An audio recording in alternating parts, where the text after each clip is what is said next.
And one of the first things the network, I guess, enabled was hearing direct from other people, sort of, I guess, in our roles, kind of commissioning or trying to set things up or doing a transformation project and whatnot, or get agreement or a mandate to do this, and also from the people doing the role. And that was so valuable, I think, in part because I always name check him in this one, but because Joe McKaylee in York, it always stuck with me. He was giving us some broader tips on our approach to, or some learning and reflections from York on how we were doing our work with communities. And amidst all the great stuff they'd done in York, he was like, local area coordination is the best thing I've commissioned ever. And we were like, oh, that made us sit up and take notice, hearing that from a sort of peer, I suppose, which obviously the network helped facilitate. And because the network's so generous with its time and sharing, I guess we got exposed to that helpfully right at the start. Just from kind of a practical perspective in terms of onboarding new local area coordinators, particularly our first local area coordinator, you're coming in, you don't have established ways of working, you don't have an established team. And so kind of Nick doing individual coaching sessions, having the network there for peer support, really open, kind of inclusive, collaborative, no question was daft enough, and there was always that sense of, I think, of just support kind of from the entire network.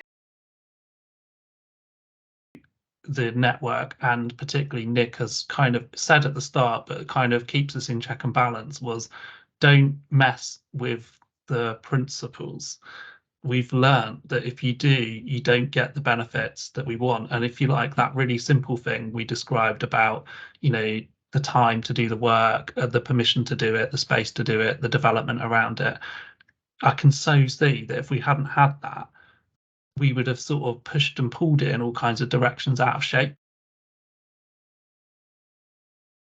Going into what Dan said around kind of really holding us to account around the principles and keeping that as our foundation in terms of our ways of working, but also taking the time. So Nick and the network really taking the time to understand the Surrey context and how we work with partners and what's important for us locally.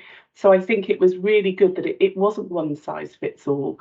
It was going, actually, these are the fundamental principles of local area coordination. This is what you need to hold yourselves to account to.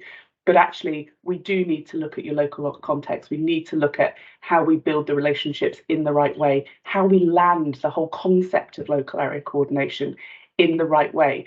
So actually, it's just not something else to add to a wide range of services. It's something that will have a wider impact and something that will help challenge us, both as an organisation, but as a wider system around those ways of working and how we can expand that reach and maybe challenge ourselves to think differently.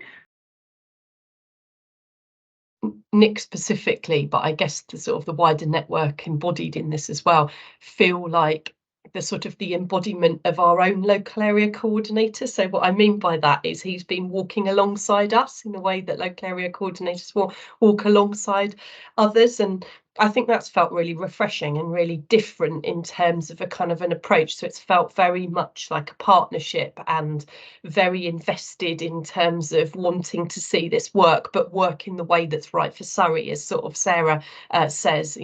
Nick as an individual is, has many of the traits of a local area coordinator. He's passionate, he's kind, he listens, all of those things which I think are so important, but is able to flex those to the right sort of audience and the right sort of things. So that's gone from everything from community recruitment, hand-holding, to individual coaching, as has been referenced, all the way through to conversations with wider partners.